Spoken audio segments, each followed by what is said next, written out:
Assalamualaikum warahmatullahi wabarakatuh.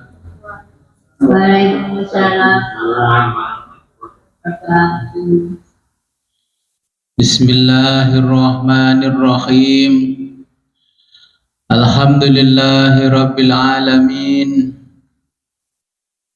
Wassalatu wassalamu ala ashrafil anbiya'i wal mursalin Sayyidina wa maulana Muhammadin wa ala alihi wa sahbihi ajma'in. Amma ba'du, la khawla wa la quwwata illa billahil aliyyil azim. Alhamdulillah, pada malam hari ini kita diberikan kemudahan oleh Allah dan kenikmatan yang sangat luar biasa, sehingga pada malam hari ini kita bisa kembali ngaji kitab tasawuf Sirul Asrar. Sebagaimana biasa, sebelum kita mulai pengajian ini, marilah kita berkirim Fatihah terlebih dulu kepada junjungan kita baginda Nabi besar Muhammad sallallahu alaihi wasallam, kepada mu'alif kitab Sirul Asrar, dan kepada kedua orang tua kita. Ila hadratin Nabil Mustafa Rasulullah Muhammadin sallallahu alaihi wasallam wa ala alihi wa azwajihi wa auladihi wa dzurriyyatihi wa ahli baitihi wa jami'i ashabil kiram. Syai'ulillahi lahumul Fatihah.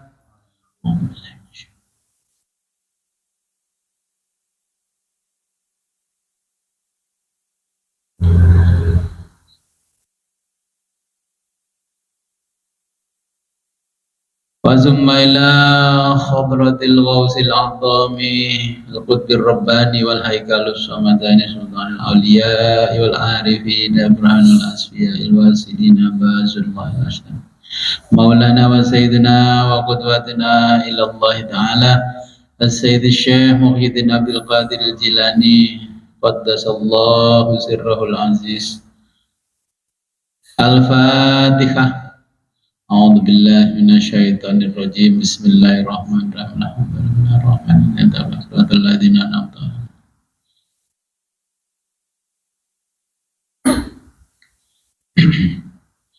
Wa thumma ila hadratina abaina wa ummahatina wa sajdatina wa jaddatina wa usulina wa furu'ina wa lal hadirina fi majlisina hadza. Al-Fatihah.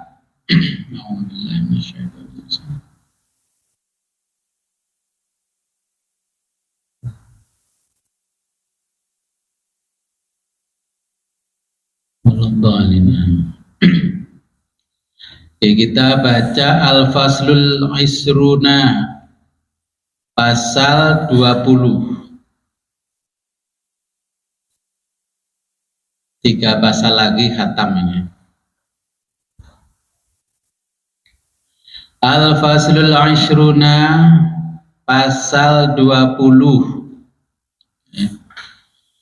Qala al-muallifu rahimahullahu ta'ala wa nafa'ana bihi wa bi ulumihi fid dharaini amin ya rabbal alamin. Al-Faslul Isruna, pasal 20, fi bayanil khalwati wal uzlati. Fi bayani, menjelaskan tentang al khalwati, khalwat, wal uzlati, dan uzlah. Ya, nanti saya jelaskan definisinya karena mirip-mirip dengan laku di Jawa.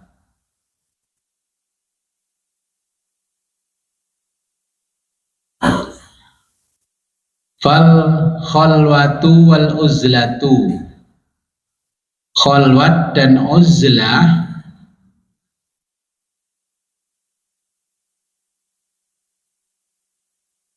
ala wajhaini, terbagi 2. Zahirin wa batinin, zahir dan batin.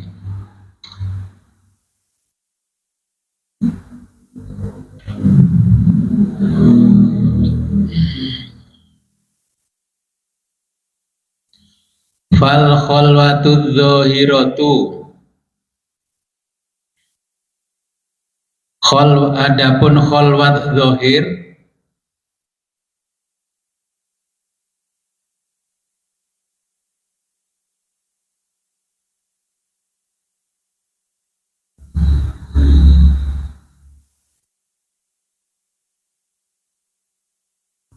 azlu nafsihi, mengasingkan diri.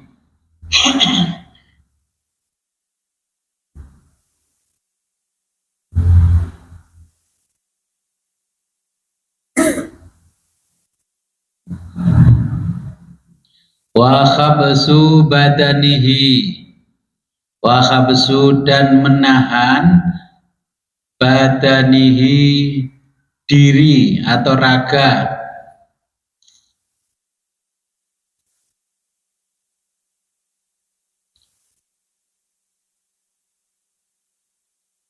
Anin nasi, dari bertemu orang.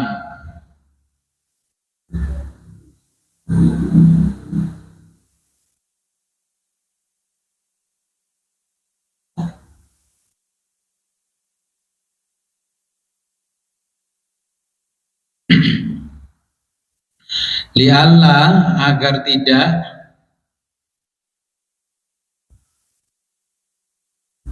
yu'dzin nasa, yu'dzi, menyakiti, an-nasa, orang lain.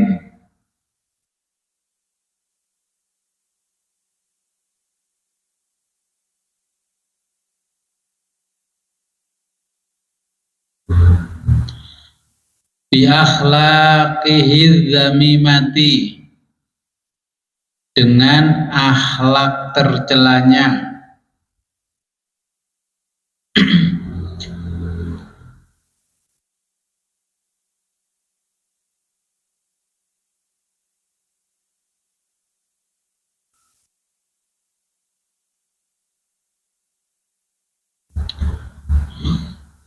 Itu ada koreksi ya, wabirruka itu wayat ruku yang benar.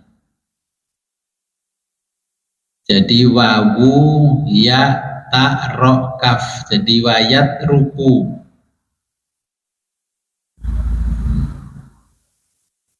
Ya, ditulis di atasnya boleh, di bawahnya boleh. Wayat rukun nafsa.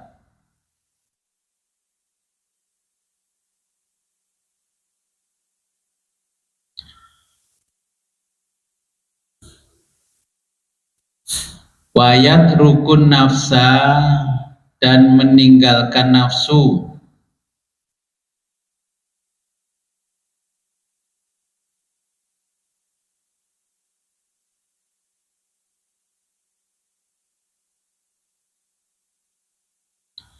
Mahlufatiha, dan hal-hal yang biasa dilakukan nafsu.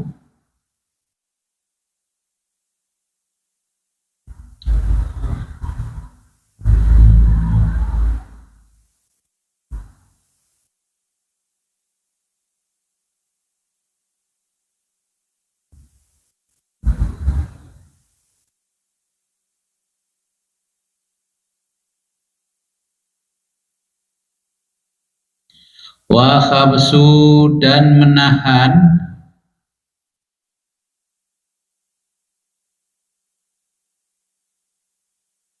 hawasiha, panca indera.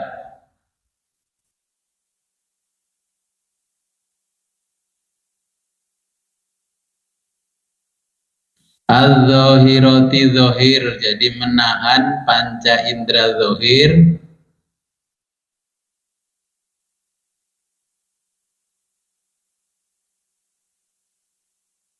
Li fathil khawasi, itu khawas, jadi khawas, isotnya itu diganti sin, khoknya titiknya dihilangkan jadi khawas. Kalau khawas artinya orang khusus, ini yang dimaksud hawas panca indera. Li fathil hawasi, guna membuka panca indera.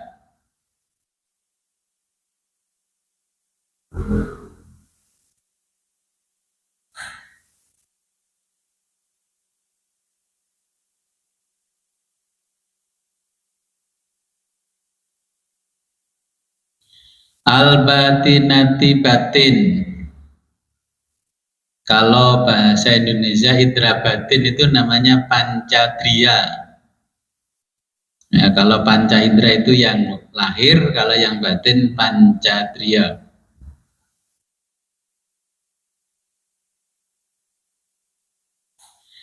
Biniyatil ikhlasi, dengan niat tulus.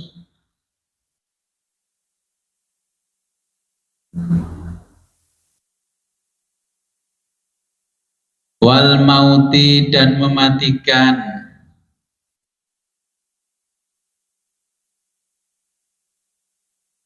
Bil iradati, kehendak nafsu.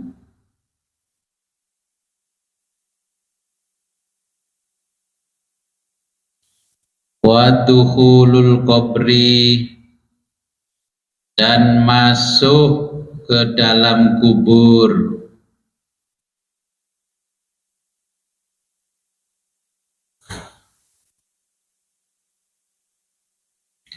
Wa yakunu, dan menjadikan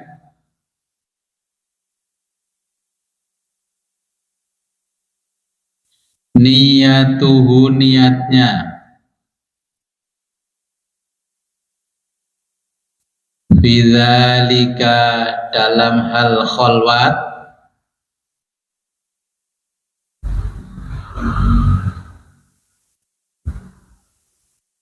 Ridho Allahi ta'ala, mengharap ridho Allah ta'ala.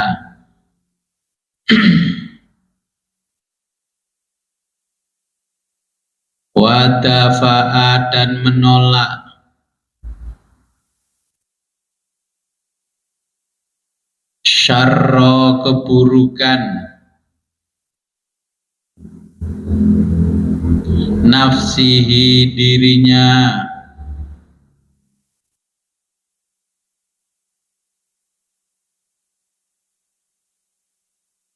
Anil muslimina, dari orang-orang Islam.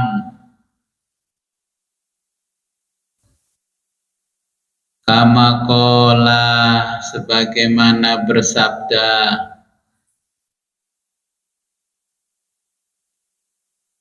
Rasulullah sallallahu alaihi wa alihi wasallam.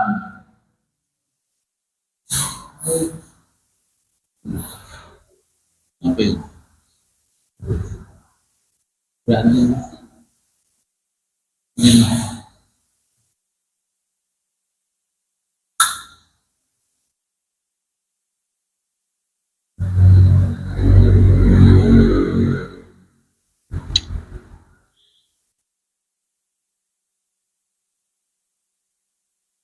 Man, ya. Man, orang Islam sejati. Al muslimu, ya, man. Al muslimu, orang Islam sejati.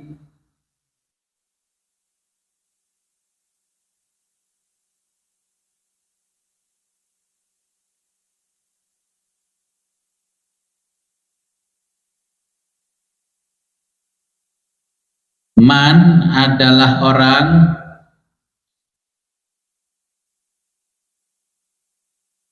salima,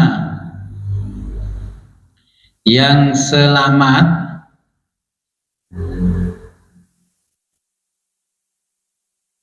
al muslimuna,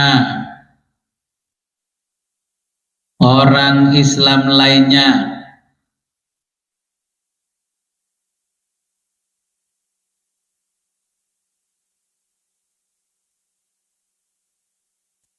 min lisanihi dari mulutnya,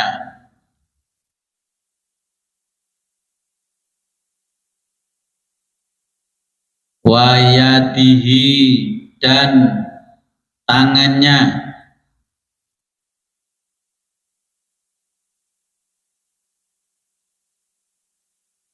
wa kaffa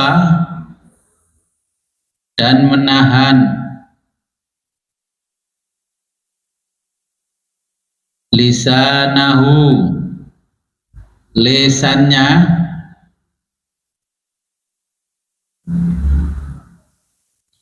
amma dari sesuatu,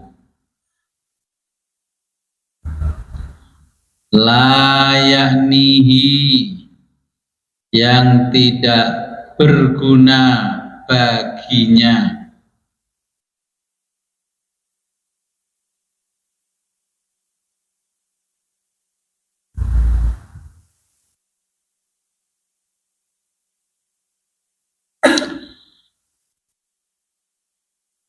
Kama qala sebagaimana bersabda Rasulullah sallallahu alaihi wa alihi wasallam,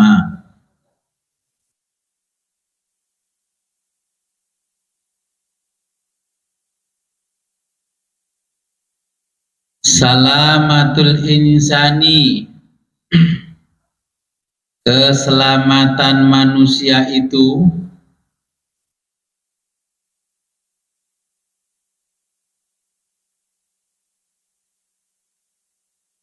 min kibalil lisani, min dari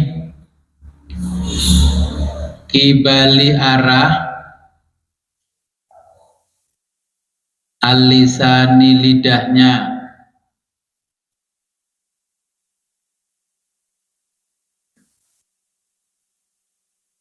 wa kaffa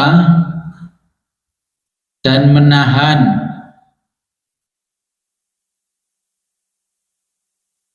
ainaihi kedua matanya,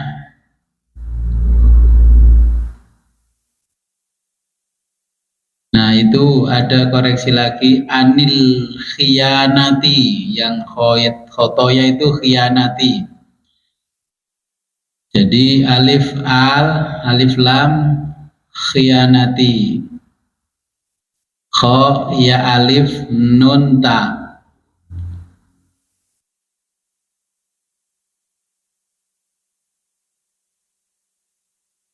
anil khiyanati dari pengkhianatan,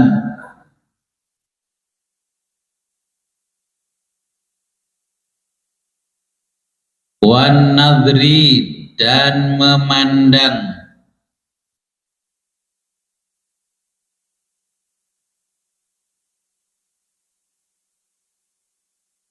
ilal harami pada yang haram,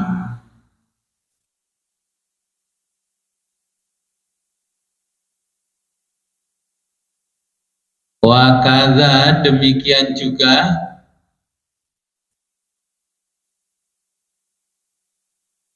kaffa menahan,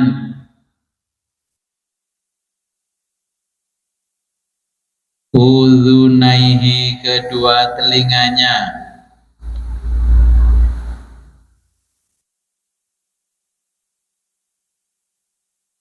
wa yadaihi dan kedua tangannya,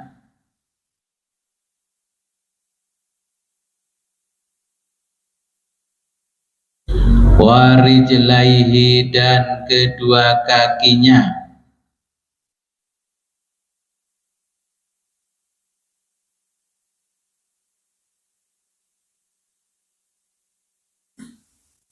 kama qala sebagaimana sabda Rasulullah sallallahu alaihi wa alihi wasallam,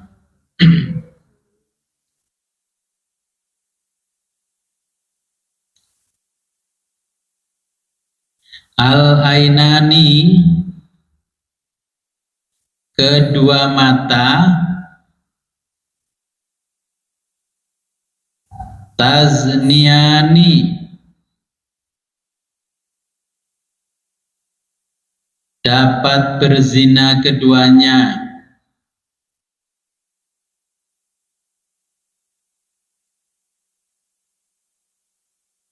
Al-hadisu hadis.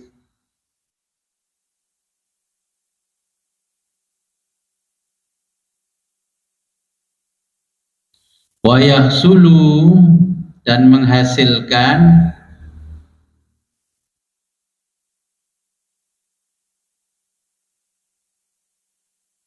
min kulli, dari segala sesuatu,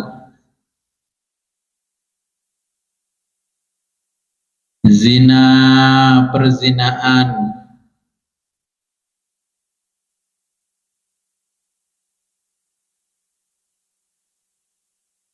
min hadhil a'dha'i, dari anggota tubuh ini.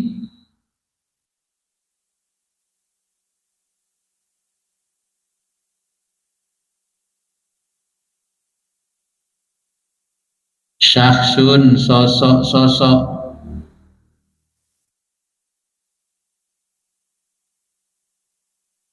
Qabihun, yang jelek.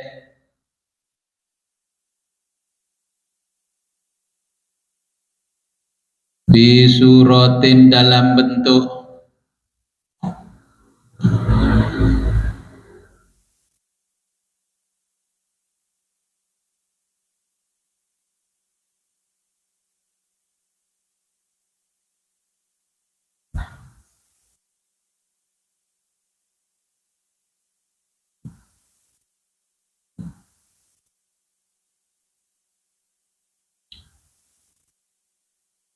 Khabisatin, yang buruk.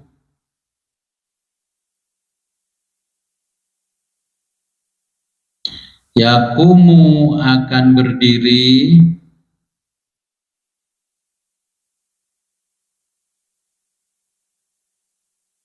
Ma'ahu, bersamanya.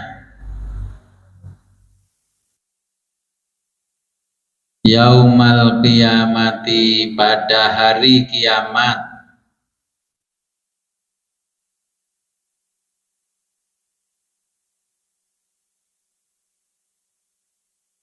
Wa yashhadu, dan akan bersaksi.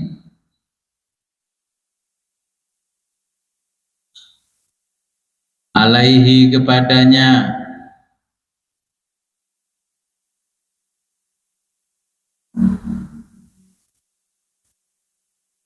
Indallahi, di sisi Allah.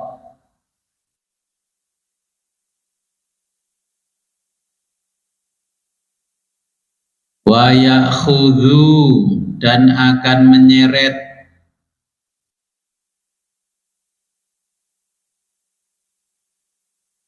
Sohibahu, temannya.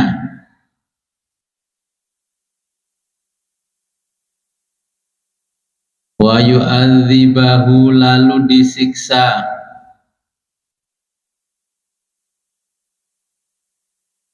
Binnari, di dalam neraka.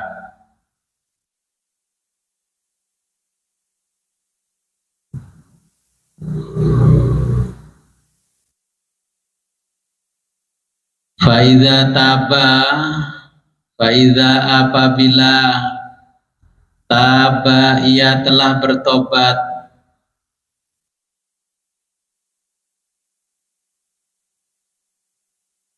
Minhu, dari maksiat.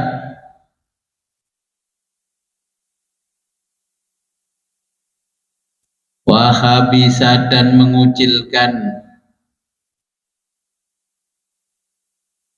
Nafsahu, nafsunya.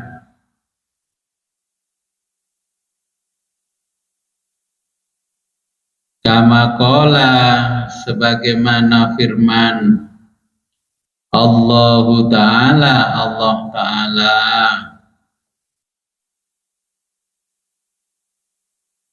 Wa amma man khafa maqama rabbihi, Wa amman, dan adapun orang-orang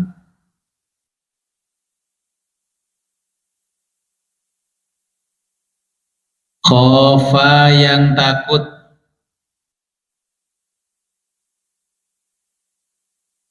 makoma kepada kebesaran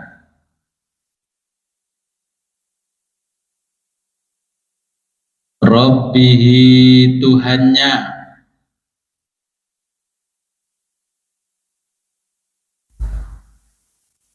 wanahan nafsa, dan menahan diri,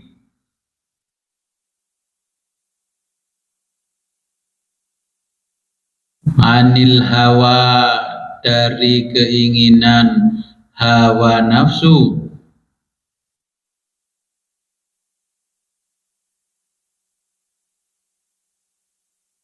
fa innal jannata, maka sesungguhnya al jannata surga, yal ma'wa, ia adalah al ma'wa, tempat tinggalnya. Oke, saya jelaskan dulu ini kholwat. Ya, kholwat sama uzlah. Kalau orang Jawa tahu kan nepi. Oke, nepi tahu. Kalau orang-orang kan zaman togel itu nepi ke makam-makam. Itu namanya kholwat. Kemudian uzlah itu mengasingkan diri. Ya, pergi ke atas gunung, ya kemana, ke padang pasir, ke lembah. Ya. Jadi sederhananya begini, kalau kholwat, diri kita ini untuk menjaga hati kita supaya tidak kotor, ya, dan supaya kita tidak menyakiti orang karena akhlak tercela kita melakukan kholwat. Contohnya begini, kholwat itu, kalau Bapak Ibu punya rumah, kamarnya banyak, kosongkan satu rumah khusus untuk ibadah, itu tempatnya kholwat namanya. Nah, kalau orang thariqat kan dikasih satu tempat, tapi dari kelambu kain, mihrab namanya.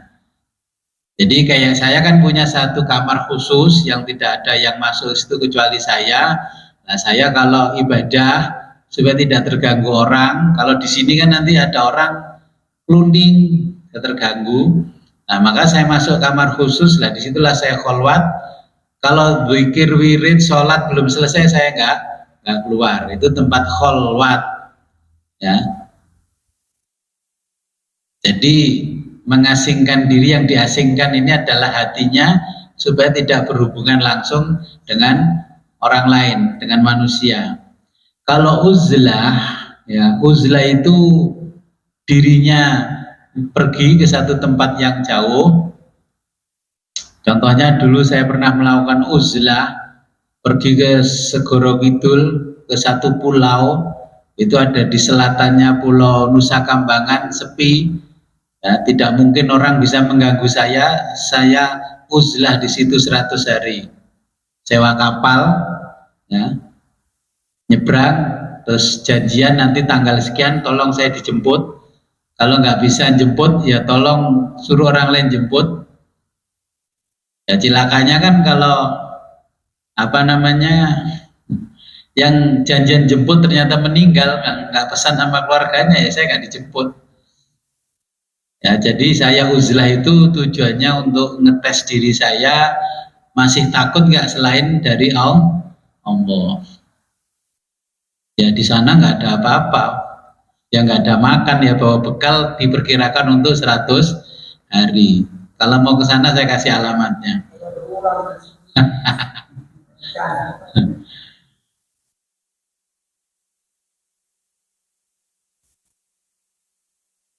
Jadi uzlah itu kalau bahasa Arabnya azala ya'zilu uzlatan, itu bahasa Arab. Kholwat itu nepi, ya pokoknya minggir dari keramaian, nggak perlu jauh-jauh, itu namanya kholwat. Ya. Jadi saya cukup satu kamar saya kosongkan, nggak saya kasih jendela, nggak saya kasih apa, pokoknya udaranya cukup. Nah di situ tempat kholwat saya. Jadi itu bahasa Jawanya nepi atau menyepi, mengasingkan diri. Kalau uzlah itu pindah dari satu tempat. Ya. Kalau bahasa Arabnya kholwat itu dari kata khola, artinya menyendiri. Ya bahasa Arabnya menyendiri, khola. Kenapa menyendiri? Untuk menghindari keramaian, ya. Untuk menghindari keramaian, untuk beribadah, mencari ketenangan batin, ya. Yang tujuannya untuk menyamakan frekuensi kita dengan frekuensinya Allah. Jadi menyendiri untuk ketenangan batin supaya kita bisa terhubung dengan Allah. Itu namanya kholwat. Kemudian uzlah itu mengasingkan diri. Ya, kalau kholwat menyendiri, kalau terjemah Indonesianya. Kalau uzlah itu mengasingkan diri dari keramaian kehidupan, ya kehidupan sosial, untuk fokus pada ibadah. Seperti yang dilakukan Kanjeng Nabi ketika pergi ke Gua Hiro. Ya. Nah, kenapa harus kholwat? Ini tradisi yang dilakukan para nabi terdahulu. Ya, kholwat, uzlah. Kita kenapa harus uzlah? Apalagi kita yang zaman sekarang. Ibadah itu kalau bisa kholwat, punya ruangan sendiri. Kalau nggak punya ruangan sendiri, apalagi ibadah kok HP-nya di sebelahnya, wah kita akan dibombardir oleh notifikasi, klunting WA. Baru aja dibaca, Allahu Akbar, klunting Shopee. Baru aja kita Allahu Akbar, klunting paket COD OTW. Itu ribuan kita dibombardir setiap hari. Belum yang punya akun TikTok, waduh luar biasa, kelunding setiap hari. Ya, terus kemudian akun-akun yang lain itu membombardir kita. Padahal pengalaman saya itu semua akun saya notifikasinya saya matikan, tapi ternyata oleh mereka dinyalakan lagi. Ya, karena kita nggak punya akun, yang punya mereka, kita hanya download aplikasinya mereka. Jadi itu persamaannya, kalau kita tidak kholwat maka sulit untuk khusyuk. Latihan khusyuk ya masuk kamar sendiri, kholwat, lampunya jangan terlalu terang. Nah makanya kalau mau kholwat, kata Nabi itu begini zaman dulu itu. Nabi mengatakan begini dalam sabdanya, qala Rasulullah sallallahu alaihi wasallam, yaqulu Rabbu azza wa jalla. Berfirman Tuhan azza wa jalla, man syaghalal qur'ana an dzikri wa mas'alati. Barang siapa menyibukkan baca Quran dan zikir kepadaku sampai lupa apa yang menjadi masalahnya, ya. Atau itu afdolama ati sahilina. Jadi aku akan memberinya keutamaan dari apa yang aku berikan kepada orang-orang yang meminta kepadaku. Wa fadlu kalamillahi, dan kelebihan kalamullah itu kalimat kalamnya Allah, ala sahiril kalami, di atas semua kalam, okay. Kafadlillahi ala khalqihi, ya seperti keutamaan atau kelebihan Allah di atas makhluk-makhluknya. Begini maksudnya.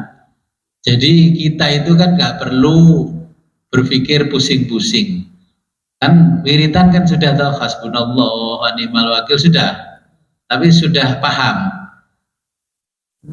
Belum paham? Sudah sadar belum? Nah, kapan hari itu kan ada tamu datang ke saya, Gus, itu di YouTube kan jenengan menjelaskan Allahumma shoghirid dunya bi ayunina wa azim jalalika fi qulubina. Itu maksudnya apa? Kamu tanya maksud apa tanya terjemahnya? Ya terjemahnya Gus, terjemahnya itu kan apa? Allahumma shoghirid dunya, ya Allah, kecilkanlah dunia ini fi ayunina, di pandangan mata saya. Okay. Wa azim jalalika, dan besarkanlah ya jalalika keperkasaanmu fi qulubina, di dalam hati kami. Paham? Paham. Itu harus diamalkan berapa kali setiap subuh, Gus? 11 kali. Itu 11 itu bagi orang-orang yang tidak paham. Jangan paham kan? Saya tanya ini, sudah mau lama masuk pada kholwat, paham nggak? Paham kan kalau Allahumma shoghirid dunya fi ayunina wa azim jalalika fi qulubina? Sudah paham? Tapi masih di wirid 11 kali, 13 kali. Jadi gini, kalau saya ulangi dulu dari hasbunallah wa ni'mal wakil. Apa artinya hasbunallah wa ni'mal wakil? Hasbuna, cukuplah bagi kami, Allah. Sudah paham? Berarti cukup bagi kita ini Allah. Wa ni'mal wakil, wa ni'ma, sebaik-baik al wakilu, yang dipasrahi. Kalau kita masrahi sesuatu ke orang lain untuk masak, contohnya kayak saya ada acara, saya pasrah kamu list masak ini. Terus saya kalau ikut campur aja, oh itu rajangnya kurang begini, itu motongnya kurang begini, kira-kira risih nggak itu? Yang dipasrahi pekerjaan itu, grundel enggak? Paling lama-lama terus besoknya nggak mau disuruh. Kita itu harus paham kalimatnya Allah. Kalau sudah paham ya sudah. Kok diwirid bolak-balik? Berarti kan nggak paham-paham toh? Lah ya kan diwirid 13 kali setiap hari, itu bagi orang yang nggak paham. Kalau sudah paham ya sudah.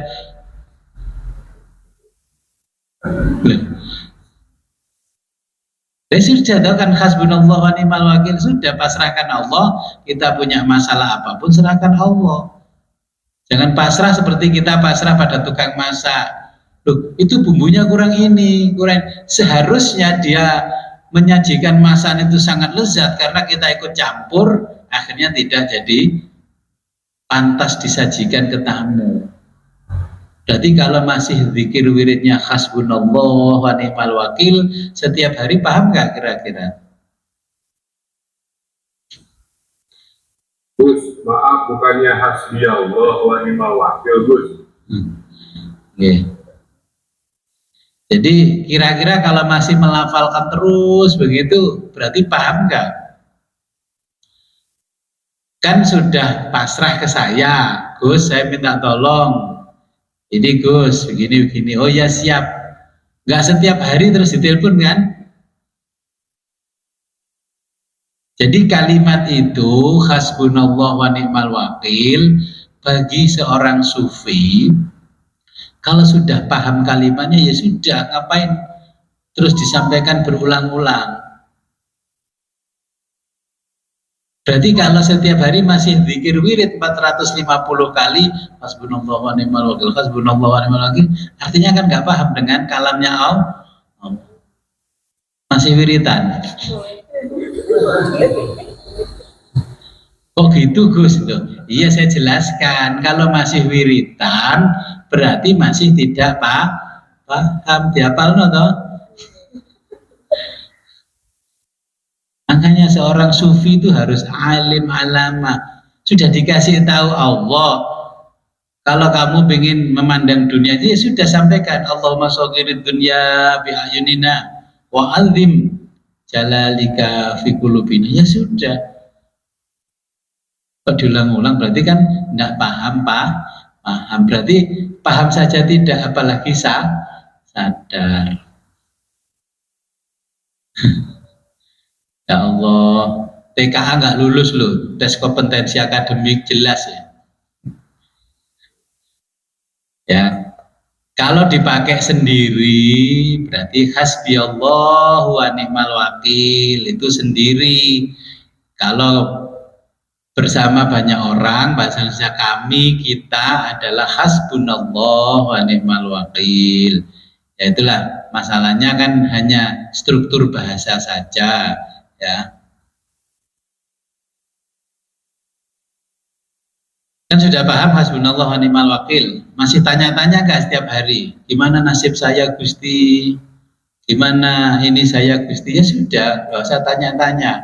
Kalau kita tanya-tanya kan nuduh Allah tidak maha tahu. Yang diperintahkan oleh Allah hanya mengingat Allah. Lihat titip apa-apa ya mbok eling ngono lho. Kan gitu tuh orang Jawa itu. Nitipno anak nang pondok gak tau disambangi kan gak eling. Apa bedanya WA terus sama pengasuhnya, tapi anaknya gak pernah disambangi. Perintahnya Allah adalah mengingat Allah. Afdhalu dzikri fa'lam anahu la ilaha illallah. Jangan kecewa nggih. Karena kan sudah saya kasih tahu, kalau sudah paham ya sudah, itu gak usah diulang-ulang. Sudah paham. Aku nggak cocok sama ngaji di sana, Gus. Ya jelas nggak cocok. Alim itu kan sudah alim kan, sudah paham. Kalau di sana itu lampu merah kan sudah tahu. Kenapa sedang berhenti lampu merah? Krek. Emangnya 17-an. Kalau Bapak Ibu sudah paham hasbunallah wa ni'mal, ya sudah, cukup sekali saja. Nanti kalau memasrahkan apalagi ya cukup mengatakan hasbunallah wa ni'mal wakil. Gak dikirim notifikasi setiap hari jam 12 malam hasbunallah wa ni'mal wakil, hasbunallah wa ni'mal wakil. Saja sih ada-ada itu paham kan ya mbak kalimatku. Terus ditanya Allah, ngajinya di mana lu? Makanya muridnya Widodo, on kabeh. Loh, iya makanya, tapi jangan tertawa. Itu memang sekarang sudah posisinya kan kita bicara pasal ke-20. Jadi kalau sudah paham makna hasbunallah wa ni'mal wakil, ya sudah, kita punya masalah apa, sampaikan kepada Allah, ya Allah ini aku pasrahkan masalah ini kepadamu. Hasbunallah wa ni'mal wakil, ni'mal maula wa ni'man nasir. Anggen kula sowan sampun cekap Gus, kita enten kula nyuwun pamit lah gitu kan. Bukan di teman saya pasrah nggih Gus, kula pasrah nggih Gus, diulang-ulangi ae. Terus saya bilang ya nggak apa-apa, itu Iqra 6 belum selesai. Nah, jadi kalau sudah paham ya sudah, redaksinya sudah paham, kita punya masalah A, sudah kita sholat menghadap kepada Allah, setelah sholat hasbunallah wa ni'mal wakil, ya Allah saya pasrahkan penyelesaian masalahku, masalahnya A, titik-titik apa isinya, ya sudah selesai. Terus baca Fatihah, pergi.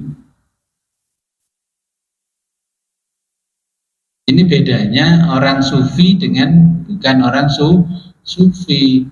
Contoh begini, kalau laki-laki itu ada perempuan cantik ingin mendapatkan tapi laki-laki itu kan nggak punya apa-apa, kaya enggak, pendidikannya tinggi enggak, ini enggak, pokoknya nggak ada yang bisa dijual lah di depan perempuan itu. Tapi dia masih punya satu mantra pelet, ya.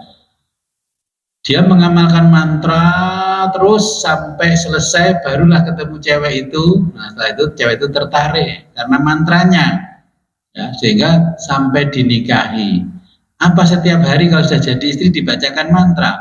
Sun mantek aji-ajiku si jaran goyang, ya. Jumetiku sodolan nangkang soko langit, tak sabetake gunung gugur, tak sabetake segoro asat, tak tabesake si jabang atine si jabang bayi titik-titik. Kan masa begitu setiap hari bacakan mantra kan ya enggak, sudah jadi istri kok. Kalau sudah bersama Allah kan enggak perlu. Jadi makanya zikirnya orang makrifat itu diam. Uns, tahu uns? Bermesraan dan harmoni. Ya, dengan uzlah itulah nanti kita bisa bermesraan dan harmoni, atau minimal dengan kholwat itulah kita bermesraan dan harmoni bersama Allah. Coba kalau Bapak Ibu ditelepon orang lain, terus orang yang nelpon itu berada di tengah pasar, terus temannya di sebelahnya ngomong, nyaman nggak? Niku jarene kangen aku ngomong pinggir wong ngomong dhewe. Ya, jadi kan gak nyaman. Makanya untuk mencari kenyamanan, ya pergi ke taman untuk berduaan, bermesraan, di situ namanya uns. Ya, istilah yang disebutnya Syekh Abdul Qadir sering menyebutkan uns. Ya, artinya bahasa Latinnya harmoni. Bermesraan. Jadi kita kalau ingin meningkatkan kualitas ibadah kita supaya bisa terhubung kepada Allah, kita harus melakukan tradisi yang dilakukan oleh para nabi, yaitu kholwat. Kalau rumahnya besar, ada kamar nganggur, gunakanlah itu berkholwat di situ, nggak usah jauh-jauh ke hutan. Nanti kalau ke hutan ditanya perhutani ngapain, saya diajari kholwat Guswit. Boleh didatangi apa? Polisi hutan. Ini ada orang katanya kamu suruh nepi di tengah-tengah hutan. Jangan-jangan nanti illegal logging. Ya. Jadi kalau kita punya rumah, ya sudah salah satu tempat rumah itu kosongkan untuk kholwat. Kalau nggak bisa uzlah, ya sudah kholwat dulu, ya, untuk melatih diri. Jadi kalau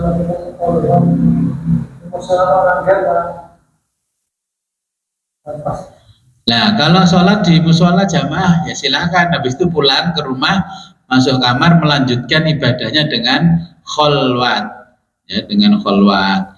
Terus di dalam kamar itu kasih wangi-wangian, ya, kasih obat nyamuk supaya nyamuk nggak menggigit kita. Akhirnya kan nggak bisa mesraan kalau gigit, ya, dibersihkan. Ya. Jadi redaksinya Hasbunallah dengan wa ufawwidu amri ilallah. Ya, kalau itu redaksinya Syekh Abdul Qadir, kalau redaksinya Allah hasbunallah wa ni'mal wakil. Nah, redaksinya Syekh Abdul Qadir wa ufawwidu, aku pasrahkan. Kalau ini wa ni'mal wakil, sebagai yang diserai. Jadi kalau Syekh Abdul Qadir datang kepada Allah, itu memasrahkan semua urusannya supaya diselesaikan oleh Allah. Sama dengan kita bawa mobil kita rusak ke bengkel, ngomong ini yang rusak, ini pokoknya tolong dicek, pasrah sama bengkelnya, pokoknya saya tahunya beres. Kan gitu. Ketika kita punya masalah terus kita tanya pada Allah, ya Allah gimana caranya menyelesaikan ini? Ini di teorinya nggak ada, ini fisika, kimia nggak ada, teori ini nggak ada. Yang nggak ada, yang punya teori adalah aku, kata Allah. Mau selesai nggak? Ya mau, ya sudah, kalau mau jangan banyak tanya. Nah, ingat Allah itu, kalau kita bawa ke bengkel, itulah zakat diri kita untuk memberikan upah. Ya, permintaannya Allah hanya mengingat Allah. Mungkin ada pertanyaan sebelum saya lanjutkan. Ya Gus, bingung. Alhamdulillah bisa bikin bingung orang.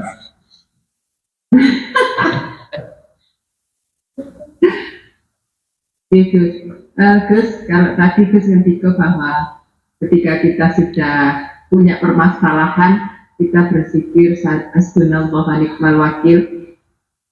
Misalkan kita punya permasalahan itu A, B, C, D. Nah, sekarang masalahnya A.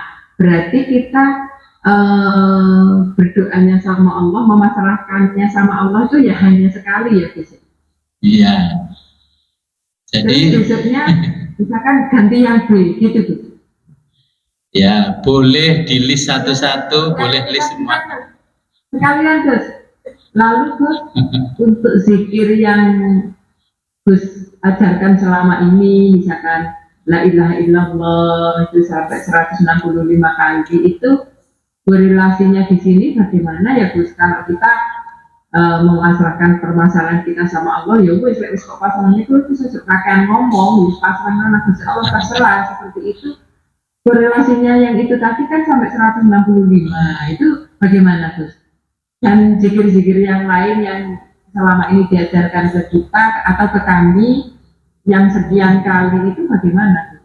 Kita aja Gus, matur nuwun. Assalamualaikum warahmatullahi wabarakatuh. Waalaikumsalam warahmatullahi wabarakatuh. Jadi ya hampir sama dengan kita punya masalah, minta tolong sesama manusia. Di list permasalahannya mana? Nah, kalau kepada Allah boleh pasrah bongkoan, boleh diikat semuanya, ini masalah saya, Allah selesaikan. Jadi kalau punya masalah, makanya Syekh Abdul Qadir itu mengajarkan wa ufawwidu amri ilallah. Saya pasrahkan bongkoan semua permasalahan saya kepada Allah. Itu artinya wa ufawwidu amri ilallah. Terus jangan tanya, Gusti, tahukah engkau apa saja masalahku? Nanti kan kayak ngaji filsafat akhirnya. Kalau memang engkau tahu, kenapa kau bikin sedih aku? Kan gitu. Kalau ngaji filsafat. Jadi kita pasrahkan semuanya kepada Allah. Allah lah yang menyelesaikan. Tugas kita hanya sederhana, permintaannya Allah. Apa? Ala bidzikrillahi tatmainnul qulub. Hanya disuruh mengingat Allah. Caranya bagaimana? Cara bagi pemula hanya diminta la ilaha illallah 165 kali. Passwordnya hanya itu. Contohnya kita gini, habis ngopi di Starbucks atau di Excelso, baru keluar Starbucks atau Excelso. Habis itu keluarnya begini, sambil pikir wirid Starbucks, Excelso, Starbucks, Excelso, Starbucks, Excelso. Akhirnya kan nggak diajak temennya ke Starbucks lagi. Ngapain? Saking nikmatnya ngopi di Starbucks sampai pulang dari Starbucks, Starbucks, Starbucks, Starbucks, Starbucks, Starbucks. Ya. Atau habis ngopi di tempatnya Makyem, enak, Makyem. Itu jangan-jangan kena pemikatnya Makyem itu, penglarisnya Makyem. Ya sudah, kalau habis dari sana ya sudah, kita ngopi apa? Oh, cappuccino, ngopi apa? Ya sudah itu. Ya. Saya kemarin diberi pertanyaan teman saya di warung. Ya. Pertanyaannya, jadi apa artinya kafir Allah? Terus saya berpikir di rumah nggak ketemu. Di sini ketemu, saya dapat jawaban dari ada tuan guru sedikit. Apa? Kamu kafir Allah bawa apa di sana? Numpah apa dengan siapa? Saya begitu. Kamu kafir Allah bersegera menuju Allah. Tapi bawa apa? Dengan siapa dan numpah apa? Dia tidak bisa menjawab. Saya jelaskan yang bertanya di Zoom dulu. Jadi kita itu cukup mengingat Allah, namanya zikrullah. Zikir itu kan artinya mengingat. Ya, mengingat, sudah ingat Allah saja, Allah, Allah, Allah, Allah, Allah, Allah, Allah, Allah. Cuman mengingatnya harus ditalqin. Allah itu tebal, Allah, Allah, Allah, Allah, Allah, ya. Dan ketika ingat Allah, Allah, Allah, passwordnya pasti kalah, masih salah. Kok di telepon nggak nyambung sama nomornya GoSweet? Nomor Anda belum terdaftar karena nomornya GoSweet itu disetting nomor tidak kenal, tidak bisa masuk. Itulah fungsinya talqin. Okay. Jadi kalau punya masalah apapun sudah serahkan saja kepada Allah. Setelah sholat kita nggak usah lama-lama wiridan. Ini saya kasih contoh begini. Tadi kan saya membacakan hadisnya Nabi ya tentang sesuatu kalau minta kepada Allah. Jadi begini. Kita kan tahu tuh di Quran ada surat Muhammad. Tahu kan ada surat Ibrahim. Kalau Bapak Ibu ingin berjumpa Nabi Muhammad atau ziarah ke makamnya Nabi Muhammad, apa yang Bapak Ibu pikirkan? Berarti harus punya uang. Ya kan logika ini belajar filsafat, harus punya uang sekian banyak, berarti harus daftar di travel, haji atau umroh, berangkat sampai sana. Kalau cara berpikirnya Allah nggak seperti itu. Kamu pengen ketemu Muhammad kan? Iya, ya sudah. Baca saja Quran surat Muhammad sampai kamu lupa permintaanmu, diantar ke Muhammad. Saya baca itu, terus saya baca. Memang dari awal saya punya tujuan membaca surat Muhammad itu karena saya rindu ingin berjumpa Nabi Muhammad. Tiba-tiba saya sudah lupa dengan tujuan saya ke berjumpa Nabi Muhammad. Tiba-tiba teman saya dari Jakarta datang ngomong, Mas Wid, besok ayo kita ke Tanah Suci yuk. Ngapain? Ya kita ke sana umroh. Oh nggak punya uang. Beres pokoknya nyampe sana. Nah itulah Allah menjadikan kita, pokoknya tujuannya kan sampai Nabi Muhammad. Ya saya Nabi Muhammad terus pulang. Itu kalau orang sufi sudah tahu kuncinya, ingin berjumpa Nabi kan, ya sudah bacalah surat Muhammad setiap hari sampai lupa keinginan kita, nanti Allah tiba-tiba memberangkatkan. Itu kata Nabi di dalam hadis, bukan kata saya mempraktekkan sebagaimana ulama sufi. Terus ingin berjumpa Sayyidah Khadijah, ingin berjumpa ahlul baitnya Nabi, apa kira-kira? Yang harus kita baca apa? Tiba. Itu beli tiket kupon gerak jalan Agustusan itu. Nah, kan ada di Quran surat yang diturunkan untuk ahlul baitnya Nabi, namanya Al-Insan. Baca surat Al-Insan yang banyak. Saya, ya Allah gimana caranya bisa berjumpa dengan Sayyidah Fatimah. Saya membaca surat Al-Insan berkali-kali sampai khatam, sampai lupa. Tiba-tiba ada teman yang ngajak pergi ke Iran. Terus akhirnya ziarah ke Ahlul Bait. Terus lihat Karbala, mana ini. Nah. Jadi ya begitu cara seorang sufi. Itu karena karomah saya belum besar kayak Syekh Abdul Qadir. Kalau Syekh Abdul Qadir kan nggak perlu gitu, langsung malam Jumat ke sana sebelum jam 12 sudah pulang. Itu saya mencoba mempraktekkan sabdanya Nabi barang seperti apa yang disampaikan Allah kepada Nabi. Bacalah Al-Quran sampai kamu lupa tujuanmu, ya, zikirlah sampai kamu lupa apa yang kamu minta. Kamu akan saya beri sesuatu yang melebihi apa yang pernah aku berikan pada orang lain.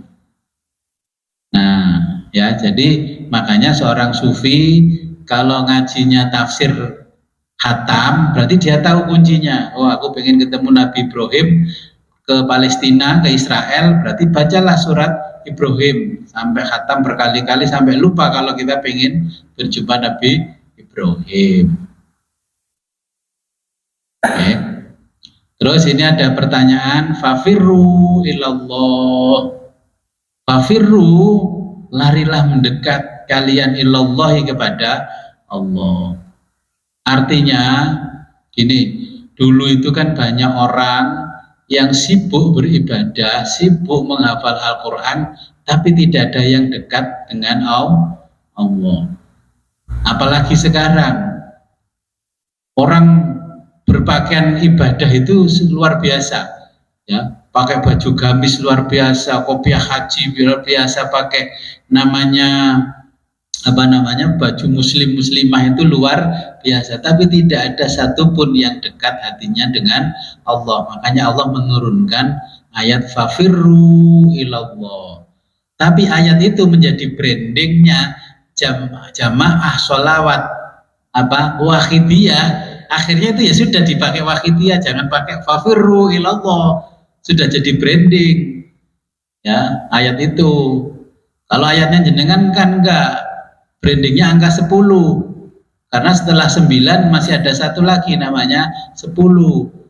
Bisa dikembangkan 1 sampai 9, harus ada nolnya.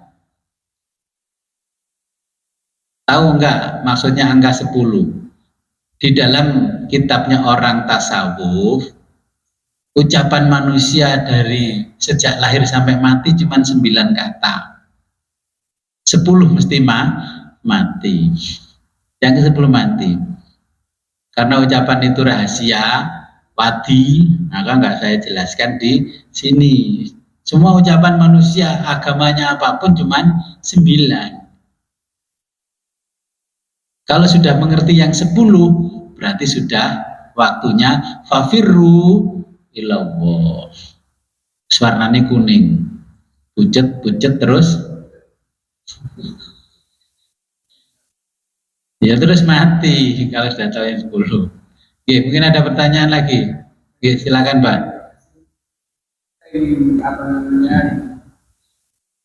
dipahami tentang telepon dengan musnah. Ya. Artinya adalah mimpi, sedangkan tidak adalah Mengasingkan diri jauh. Ya.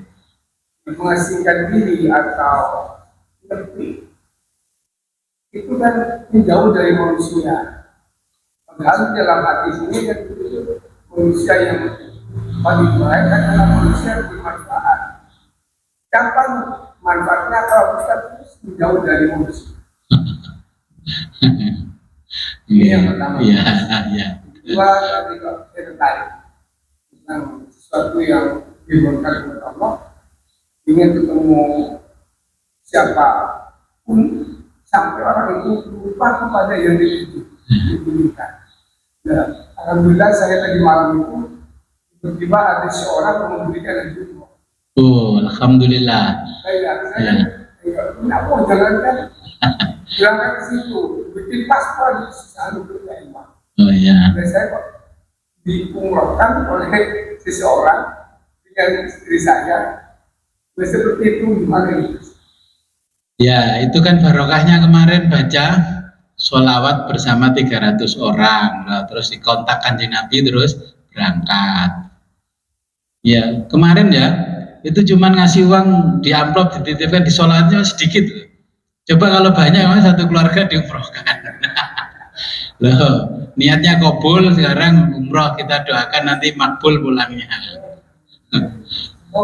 Iya, kabul. Yeah. Jadi begini, kenapa ada kholwat? Para nabi dan rasul dulu ketika menghadapi sesuatu yang hiruk pikuk, beliau itu kholwat dulu, artinya menjauhkan dirinya dari kerumunan itu. Kita tidak akan bisa membedakan mana yang benar, mana yang haram, mana yang batil, mana yang hak kalau kita tidak menjauhkan diri terlebih dulu. Kalau kita terus berada di dalam sistem, nah kita tidak akan bisa membedakan mana korupsi, mana sedekah, mana jariah, tidak akan bisa. Makanya para nabi dulu melakukan kholwat itu untuk menjauhkan diri dalam waktu tertentu supaya bisa membedakan mana yang hak dan mana yang batil. Nah kemudian uzlah yang jauh itu dia mengasingkan diri dengan beribadah kepada Allah supaya dia itu juga diberikan kekuatan oleh Allah dan petunjuk oleh Allah bagaimana ibadahnya yang baik ketika dunia sudah seperti ini. Nah makanya di situ kan ada di surat Saba kan kisah Nabi Daud. Ya, Nabi Daud tahu kan, sampai puasanya terkenal puasa Nabi Daud. Saya ditanya orang, Gus kok nggak pernah puasa Nabi Daud? Ya nggak pernah, saya tahu ceritanya kok puasa. Hari ini nih banyak ini yang datang ke saya minta ijazah puasa Daud. Saya janjikan saya tuliskan, nanti saya tuliskan. Itu gini, ya. Sudah tahu belum kenapa Nabi Daud puasa? Belum tahu. Nabi Daud itu seorang nabi, seorang yang soleh, sangat berbakti kepada Allah. Beliau itu setiap hari merenung, melihat kehidupan di dunia ini seperti perutnya sapi. Apa isi perut sapi? Isi perut sapi itu yang satu namanya kotoran, yang satu namanya darah, yang satu namanya susu. Itu isi perut manusia, isi dunia itu persis perutnya sapi. Tapi ajarannya Allah itu adalah menjadi susu. Lalu bagaimana menjadi susu? Menjadi susu kita harus memperbanyak membaca kalamullah supaya jadi susu. Makanya anak-anak yang di pondok tahfidz itu ya menjalani hidup supaya menjadi susu. Nah, kemudian setiap sore Nabi Daud itu melihat ada lebah makan, apapun dimakan lebah. Terus Nabi Daud berpikir, ini lebah yang dimakan apapun halal haram, kok keluarnya malah halal. Sedangkan aku yang ku makan, aku pilih yang terbaik dan halal, tapi keluarnya kok haram. Pernah mikir kayak Nabi Daud enggak? Nabi Daud tuh pikir gitu. Apa yang kita makan semua dipilih halal, ada merek halal dari MUI macam-macam. Ya, bergizi dari Badan POM. Tapi Nabi Daud mikir, sehalal apapun yang saya makan keluarnya tetap haram. Itu lebah yang dimakan walaupun haram keluarnya kok jadi halal. Rahasia apa? Akhirnya Nabi Daud minta kepada Allah dibukakan rahasia itu. Nah, kemudian Jibril datang di sore hari. Wahai Daud, aku diutus oleh Allah untuk membukakan rahasia apa yang kamu tanyakan selama ini. Nah, Allah itu menciptakan susu itu dari kotoran dan darah. Kamu kalau jadi pemimpin gak mau dikritik orang, kalau kamu jadi kiai gak mau dirasani orang, ya gak usah jadi kiai, gak usah jadi presiden, kan gitu. Kamu jangan jadi kepala desa kalau gak mau dikritiki, dirasani orang. Itu simbol yang ada di dalam perutnya sapi. Memang dunia itu persis perutnya sapi. Nabi Daud sudah punya semuanya. Kenapa kamu nggak pernah bersyukur kepada Allah? Kata Jibril. Bagaimana saya bisa bersyukur kepada Allah? Sedangkan yang saya nikmati juga punyanya Allah. Kalau aku bersyukur pun kepada Allah itu juga punyanya Allah. Kira-kira pantas nggak? Dengan itu semua dari saya tiba-tiba mengucapkan terima kasih, ngambil harta saya. Nabi Daud ngomong begitu. Saya nggak bisa bersyukur kepada Allah, itu nggak bisa, karena nanti yang aku pakai persembahkan kepada Allah, rasa syukurku itu juga punyanya Allah. Akhirnya malaikat Jibril tidak menjawab yang kedua, terus ketiga, sudah itu diizinkan oleh Allah kamu bertanya kepada lebah-lebah itu. Akhirnya ratu lebahnya datang ngomong sama Nabi Daud, Daud, kamu seorang nabi, kok tidak tahu kemuliaan hamba Allah yang paling mulia? Iya, terus kamu kok bisa makan apa saja keluarnya jadi halal dan menyehatkan manusia, termasuk aku, dan kamu menjadi makanan yang paling utama.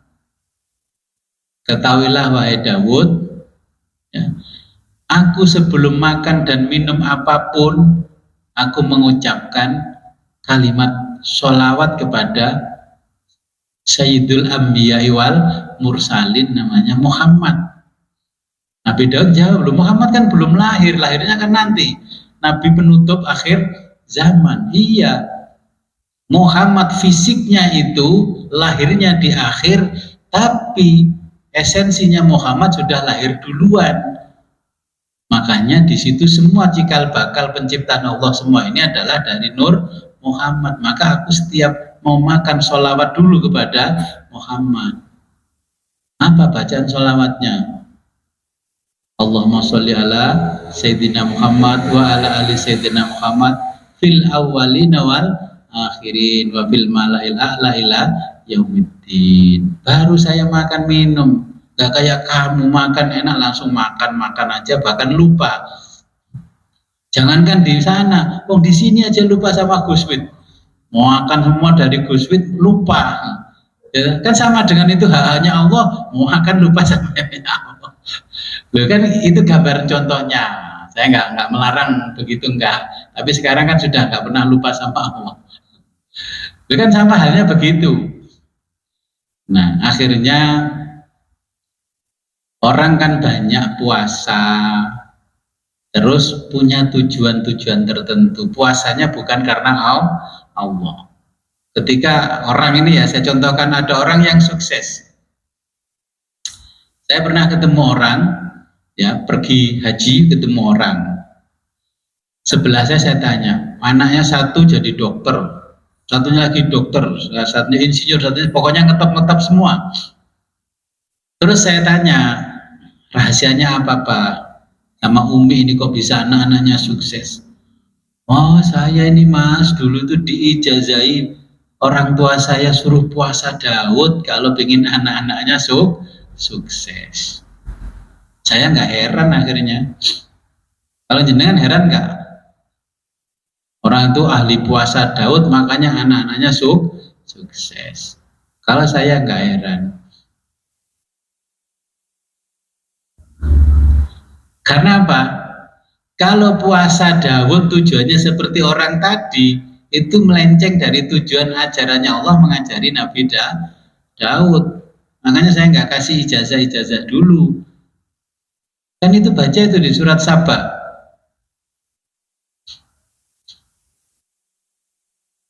Jadi puasa Nabi Daud itu ketika Jibril sama Nabi Daud berdialog, apa yang harus saya syukurkan kepada Allah?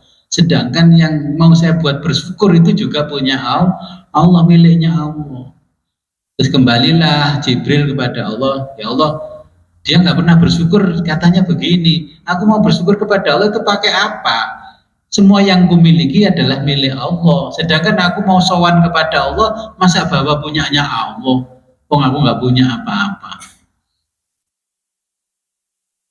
Akhirnya perintahnya Allah, sudah kalau begitu suruh dia mensyukuri nikmatku dengan sehari puasa untukku, sehari itu nggak puasa. Jadi sehari puasa, sehari nggak selang-seling itu karena Nabi Daud mensyukuri nikmat. Kalau jenengan pengen anaknya sukses, santrinya luar biasa, sama nggak dengan ajarannya Allah kepada Nabi Daud? Itu kepentingan kita supaya kita bersyukur, mensyukuri nikmat yang tidak terhingga ini. Allah mengajari Nabi Daud, kalau kamu nggak bisa bersyukur dengan apapun yang ada di muka bumi ini, sudahlah kamu sehari puasa untuk mensyukuri nikmat, menghentikan semua aktivitas, dan kamu besoknya makan lagi, sehari puasa, sehari makan lagi, sehari puasa, sehari makan lagi. Pada zaman Nabi ada sahabat seperti Ibnu Umar, setiap hari puasa sampai perutnya melempet, ya, sampai istrinya nggak pernah digauli, terus sampai pingsan. Nabi kaget, lu nggak begitu caranya ibadah itu. Terus Nabi menjelaskan, ibadah yang seperti itu justru tidak diterima oleh Allah. Kalau kamu mau beribadah kepada Allah, sudahlah ikuti apa yang dilakukan oleh Nabi Daud. yaitu dengan puasa selang-seling, sekarang puasa, besok makan, puasa, makan. Tujuannya mensyukuri nikmat, bukan pingin anaknya jadi dokter. Masa Daud biar anak saya sukses. Nanti kalau anaknya sukses, besok ditagih Nabi Daud. Jadi kepentingannya itu untuk pribadi. Nah, makanya fafirru ilallah. Oke, silakan. Jadi untuk menindaklanjuti kita sebagai umat Nabi Muhammad tidak menangis kaum yang Nabi Daud. Kita mensyukuri nikmat Allah untuk umat Nabi Muhammad. Bagaimana? Di surat Duha itu apa yang terakhir? Lah wa amma bi ni'mati rabbika fahaddis. Itu kalau kita tanya, kalau saya umatnya Muhammad bagaimana? Itu kan Nabi Daud, ya. Kalau Muhammad bagaimana? Disuruh menampakkan, bahasa Jawanya ngetok-ngetokin nikmat yang diberikan Allah kepada kita. Apa contohnya? Apal ayatnya kan? Wa amma bi ni'mati rabbika fahaddis. Ulama menjelaskan tahaddus binikmah, bukan tasyakuran, ya. Ingat, kalau tasyakuran itu berarti orang syariat. Kalau tahaddus binikmah berarti sufi. Nah, kalau tasyakuran begini, kita punya bisnis ini dalam 1 tahun untung 1 miliar, terus ngundang orang banyak, diajak makan-makan, ya, tasyakuran, sembelihkan ayam, sembelihkan kambing, terus berdoa, la in syakartum lazidanakum wa la in kafartum inna adzabil lasyadid. Terus ustadznya kan dalilnya begitu. Jadi kalau mensyukuri nikmat itu sama dengan begini, ya Allah, alhamdulillah tahun ini kau berikan aku keuntungan 1 miliar, dan hari ini aku mengucapkan syukur padamu supaya tahun depan kau tingkatkan jadi 2 miliar. Itu namanya syukuran, tasyakur, mensyukuri nikmat, menyampaikan nikmat tapi minta tambah nikmat di tahun berikutnya, itu namanya tasyakuran atau mensyukuri nikmat. Kalau tahaddus bin nikmah, ya Allah, saya sudah menerima banyak nikmat darimu, maka inilah aku persembahkan segala sesuatu untukmu karena nikmat ini. Makanya dengan menyembelih binatang kurban, tidak minta catatan kaki bahwa tahun depan tolong lebih banyak dikit ya Gusti, kan nggak pakai begitu, ya. Redaksinya pokoknya sudah mensyukuri nikmat, menampakkan nikmat kita kepada Allah.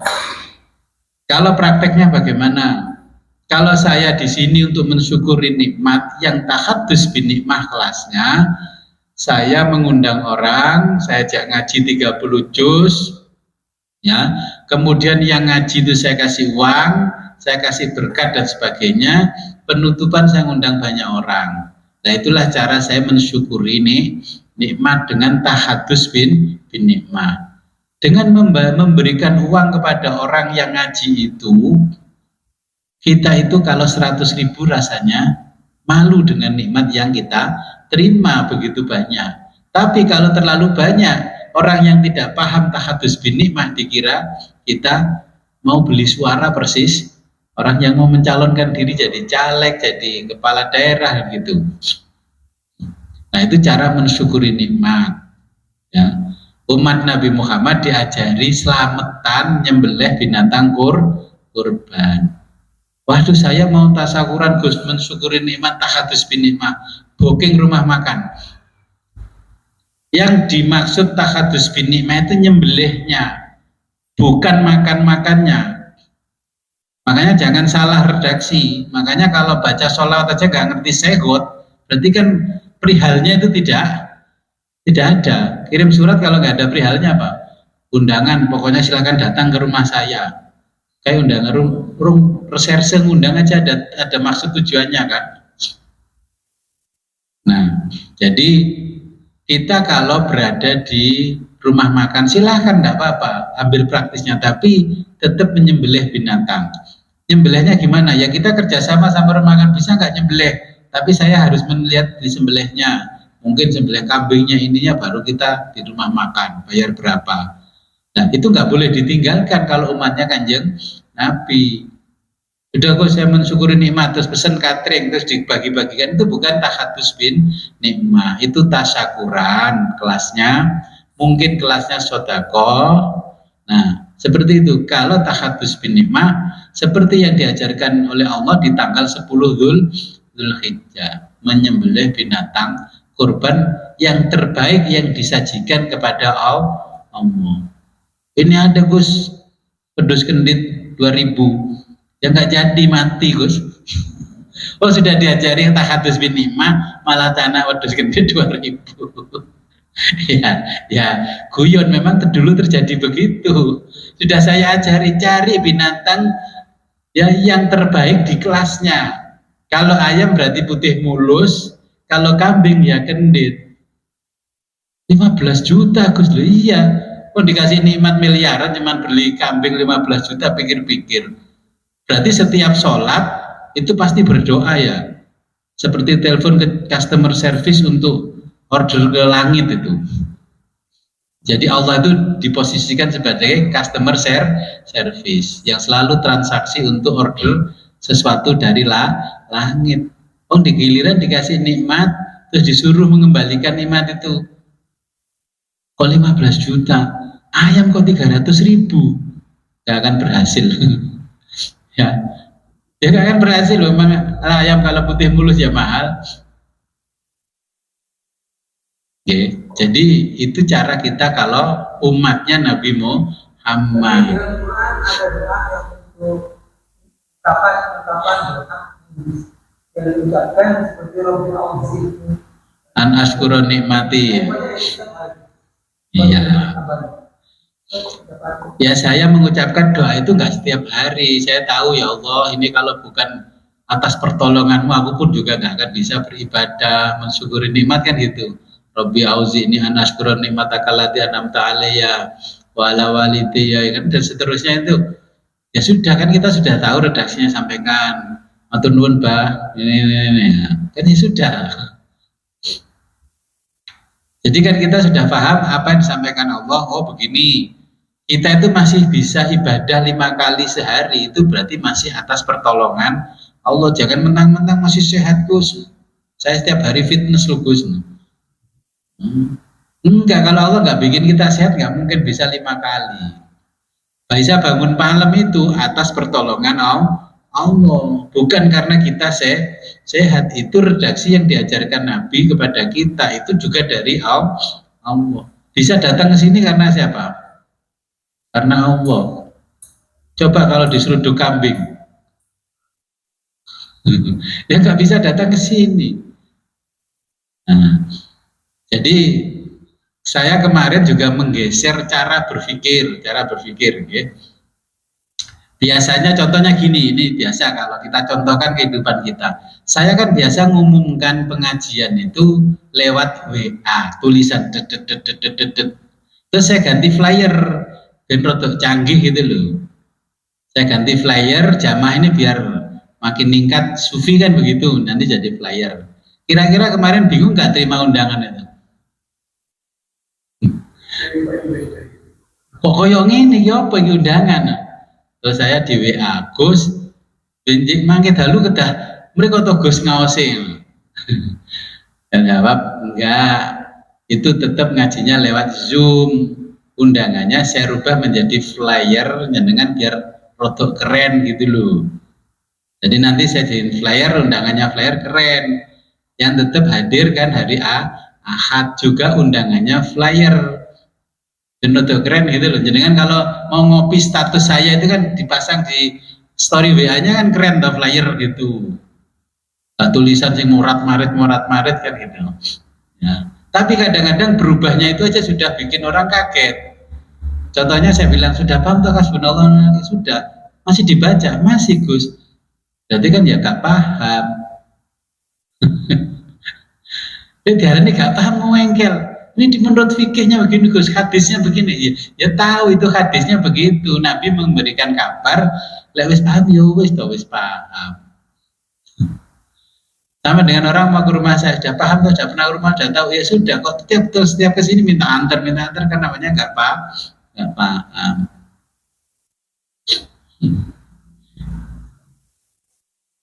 Jadi kalau orang Islam itu kata Nabi, kalau ingin jadi Islam sejati, Islam yang lain tidak merasa terancam dengan mulut kita, dengan tangan kita, apalagi dengan harta kita. Itu namanya orang Islam sejati. Kalau jenengan punya usaha rame, ya, terus parkirnya nutupi tetangga yang lain, Islam sejati enggak? Loh, ini saya cuma tukang tambal ban loh Gus. Loh iya, tambal ban itu lama-lama kalau saya jadi presiden, saya suruh bikin AMDAL itu karena mengganggu lingkungan. Bayangkan kalau yang nambal masih Ilham bawa truk satu, kalau bawa truknya semua nambal sekaligus, apa tetangganya nggak ketutup itu jalan masuk, keluar masuk rumahnya. Itu kan berarti kalau kita orang Islam sejati kan harus paham supaya kita tidak menyakiti orang lain dengan akhlak buruk kita. Jangan punya gilingan tepung, gilingan kelapa, terus disinya rang, terus tonggone kan gak mungkin protes toh, tapi kan dongakno muga-muga bobrok, ya kan gitu. Ya akhirnya kan ya sama begitu. Lama-lama rusak beneran, di servis nggak bisa. Terus akhirnya usaha gini macet, yaitu doanya orang sekampung. Karena polusi, karena gangguan suara mesinnya. Jadi ingatkan oleh Allah dengan dikurangi rizkinya nggak sadar-sadar. Namanya karena belum paham. Tetangganya kena sinusitis karena debunya. Kan nggak paham. Karena tetangganya ngaji tasawuf jadi diem aja, tapi dalam hatinya tetap ngomong pada Allah, ya Allah kapan kau buyarkan itu ya Allah, kan mesti begitu. Orang lain itu diam-diam mendoakan kita. Okay.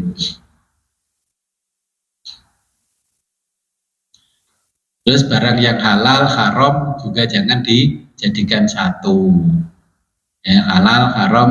Saya kalau punya uang, saya tahu ini sumber ini saya masukkan sini dulu, kalau ini saya masukkan sini dulu. Istri nggak boleh minta kalau ini belum selesai saya apa-apakan. Saya doakan kayak saya ini kan kayak di dunia ini sudah nggak ada yang halal hari ini. Kecuali air hujan dangak gini tuh. Itu kalau dikasih timbonya beli di mana itu? Lu beli di pasar Gus. Uang dari mana? Itu hasil saya panen padi Gus. Tanahnya siapa? Tanah warisan Gus, nggak kalah loh warisan. Dulu gegeran juga kok, ya kan? Yang halal tinggal air hujan, kita dongak gini, masuk ke mulut kita itu baru halal asli. Gus ini saya kasih pisang Gus, ini halal. Di mana? Itu di belakang rumah saya nanam sendiri. Ya nggak halal loh, itu rumahmu dulu tanahnya warisan orang tua, kamu sempat geger ke kelurahan gitu. Ya jelas nggak bisa halal. Pede kita ngomong halal. Jadi kalau orang sufi nggak ngomong halal begitu. Ini Gus, alhamdulillah ada rezeki. Ya, ini saya kasih ke Gus, ini dari Allah. Nggak usah tambah halal. Saya malah nggak terima. Emang halal dari mana? Ini ayam saya halal Gus sendiri. Di mana Pak? Tiap malam itu di atas. Pengen tak dulu nelek ikan cane, sepeda temannya yang tahlilan ketelean. Berarti ayam itu kalau dikasih ke saya haram itu. Anak aku menengah muka-muka gak dikasih ayam apa Jalil. Ya itu, tinggal pulang ayamnya loh banyak ayam ini. Nah makanya besok kalau ngasih saya pokoknya ini dari Allah Gus, saya kasih Gus. Gak usah dia beli halal, sing halal. Apalagi kalau kerja kita di pemerintah macam segala.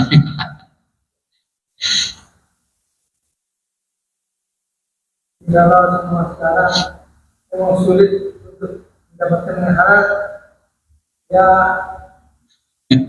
awalnya filternya wasarimun ila maghfirah. Lah ya itu, kalau sulit mendapatkan yang halal, pokoknya latihan istighfar yang banyak.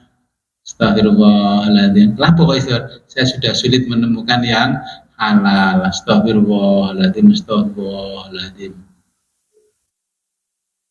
Gus, saya kan kerja itu, kerjaan saya kan iya kerjaanmu halal, yang dipakai bayar kamu.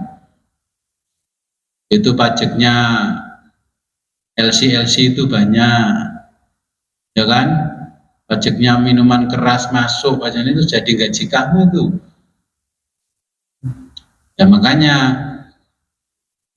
yang kita terima, kita banyak istighfar, astagfirullahaladzim, astagfirullahaladzim, karena kita sudah tidak menemukan lagi yang halal. Ini halal Gus 1 miliar, oh itu warisan dari orang tuamu kok halal. Haram itu bagimu itu. Kalau sudah dapat warisan, ya nggak halal juga. Yang halal kan bapakmu dulu, orang tuamu. Kalau kamu nyatanya dijual kan berarti nggak bisa menemukan sesuatu yang halal. Adanya cuman itu. Haram bagi anak.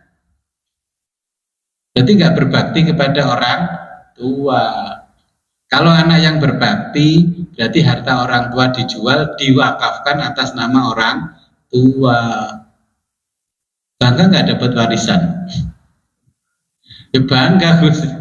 Cuman saya aja tuh, saya dapat warisan, saya tulis plakat di depan besar itu. Saya pede aja, geger ya geger di bangkok, ditanya Gusti Allah halal nggak itu tanahmu? Haram. Geger di pengadilan sampai sekian kali sidang, haram. Pergi ke pengadilan kan masih dianggap primitif. Kalau yang orang canggih nggak perlu ke pengadilan, selesai di rumah. Nah, menjaga mata, menjaga telinga kan sulit. Mau haram gimana? Telinga kita nggak zina. Ayo walaupun kita puter pagi-pagi itu Quran digital, ala iklannya kelunting di depan orang pakai BH doang, ya kan? Jadi Quran kita yang di HP itu ya sudah tidak halal. Faktanya kita baca Al-Quran melalui aplikasi digital. Saya punyanya NU online itu saya pakai. Baca baru dapat setengah juz, kelunting. Perempuan nggak pakai baju lengkap, cuman BH-an, jual obat kuat ini. Terus gimana ngaji begitu? Kan mata kita yang sebelah itu membaca Quran, sebelahnya zina. Terus sebelahnya lagi coba obat kuat, terus gambar orangnya itu yang begituan itu, terus suaranya mendesah-desah. Waduh, telinganya juga zina. Wis Gusti, kalau mboten maca Quran digital, maca Quran titik sebelah itu pandangan yang luar biasa. Bagi orang sufi nggak baca digital, saya tetap beli Quran cetakan kertas yang aman dari zina mata. Terus habis itu zina hati, kelunting. Terus ada potongan video pendek 30 detik nyanyian, kok enak suaranya. Terus dilihat penyanyinya siapa. Ya. Jadi zina kita itu tidak hanya zina seperti itu, enggak. Mata pun kita zina. Telinga kita zina. Setiap hari kalau di pasar dengar orang ghibah enggak? Nah, iya, zina. Itu bawa headset yang besar ini. Astagfirullahaladzim. Dia ngomong aja sama Gusti, kalaupun pasrah, saya pokoknya pasrah, di mana-mana tidak ada yang halal, di pasar ghibah always. Obatnya cuman astagfirullahaladzim 100 kali aja loh. Hilang langsung. Makanya itu ditiru orang-orang yang di sana itu, kenapa kamu padahal lembagamu itu berbasis agama kok korup? Alah, cara tobatnya gampang, baca istighfar 100 kata Gus Fit sudah hilang. Oke, mungkin ada pertanyaan lagi?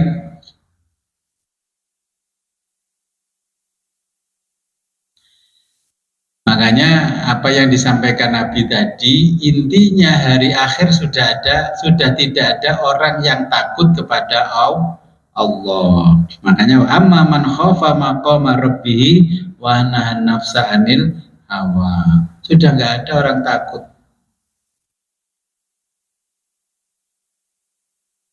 Di lembaga keagamaan aja juga kesandung korupsi. Takutnya sudah tidak kepada Allah, takutnya hanya makan daging babi sama anjing, itu aja takutnya. Koruptor itu ya dengan bangganya disyuting sambil bawa tasbih. Astagfirullah. Koruptor perempuan ya dengan bangganya pakai jilbab guyu kan gitu. Kita nggak komentari mereka, kita mencontohkan pandangan seorang sufi bahwa sekarang ini sudah tidak ada sesuatu yang baik.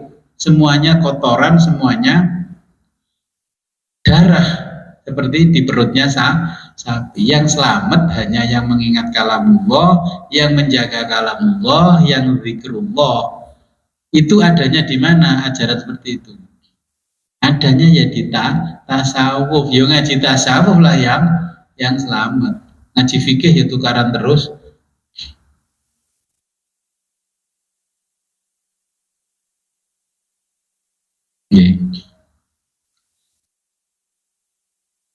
Oke, kalau nggak ada pertanyaan kita lanjutkan.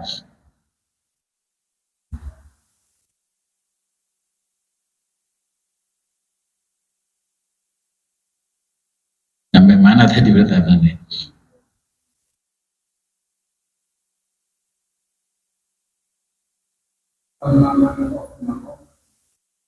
Wa amma man khafat.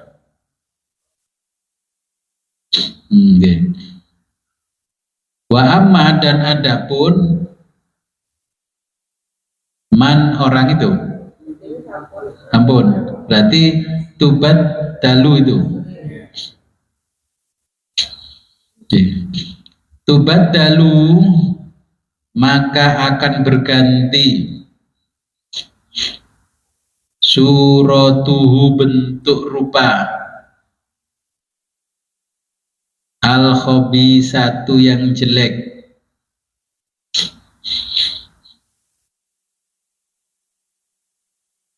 ila surati kepada bentuk rupa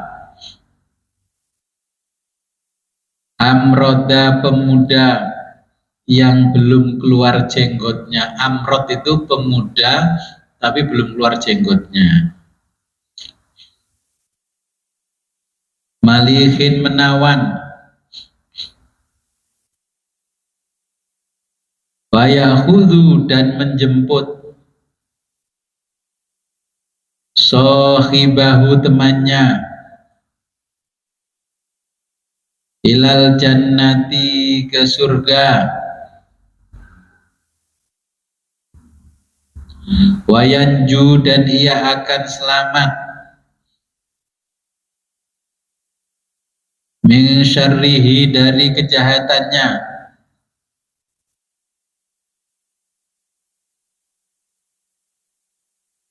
faka'anna maka al-kholwata melakukan kholwat,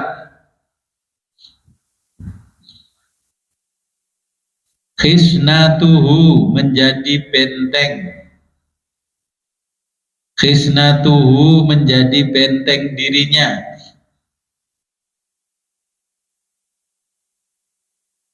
minal ma'asi dari kemaksiatan,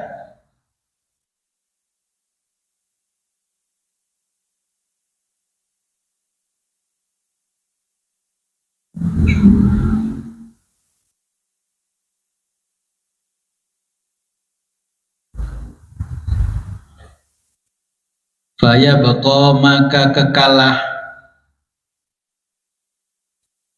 amaluhu amal perbuatannya, solihan menjadi amal soleh, wayakunu dan dia menjadi muhsinan orang baik, kama qala sebagaimana firman Allah Ta'ala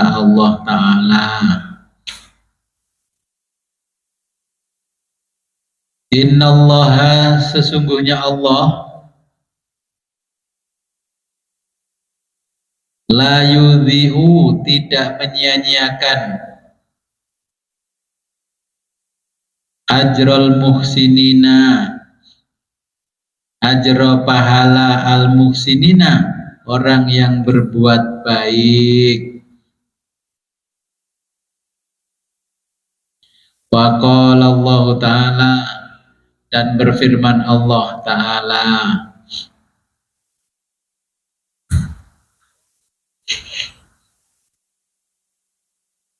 inna rahmatallahi, inna sesungguhnya, rahmatallahi, rahmat Allah, qaribun sangat dekat, minal muhsinina, kepada orang-orang yang berbuat kebaikan. Wa qala Allah Ta'ala, dan berfirman Allah Ta'ala,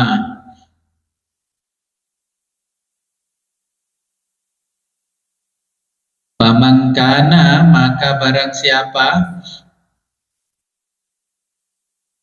yarju, berharap, liqa'a, pertemuan, Rabbihi, dengan Tuhannya,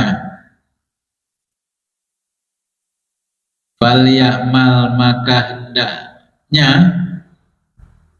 falya'mal, maka hendaknya mengerjakan, amalan sholihan, amal kebajikan.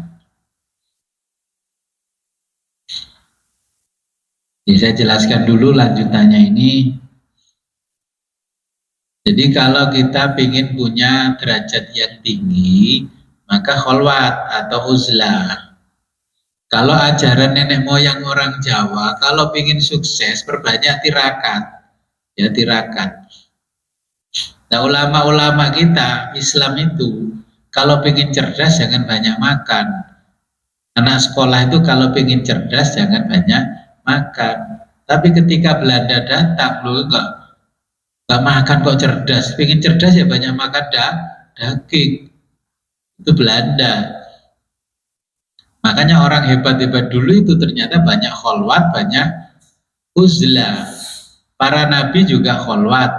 Nabi Musa itu uzlah dulu ke Gunung Tursina, baru kembali ke tengah-tengah masyarakat. Nah, makanya kalau punya anak jangan disekolahkan di kampungnya sendiri, gak ada pengalaman ketemu, ya itu aja orangnya. Makanya yang benar, ya seperti apa yang didawuhkan Imam Syafi'i dan sebagainya, kalau ingin punya anak yang ilmunya tidak sama dengan orang kampung dan lebih hebat, maka sekolahkan keluar kampung. Kalau bisa ya keluar negeri. Itu sekolah nang kampung, MI di kampung, MTS di kampung, aliyah di kampung, kuliah di kampung. Ya gak keren akhirnya, nggak bisa bercerita di Bandung bagaimana, di Surabaya gimana, di Malang bagaimana. Keren mana kuliah di luar negeri sama di dalam negeri. Ya di luar negeri kan keren, temannya kan seluruh penjuru dunia kan ada. Kalau pesantren di tempat lain katakanlah gitu, kan temannya keren, kan dari semua yang ada di Indonesia kan juga ada di situ. Aku punya teman Kalimantan, punya teman Sulawesi, kan gitu. Ya semua itu ada min plusnya ya. Tapi kalau orang sufi, anaknya sekolahkannya di luar kampung. Ya semua luar kampung, karena apa? Ya biar pengalamannya berbeda, kulturnya juga berbeda. Biar tahu, oh kalau orang di sana itu begini. Sama dengan saya.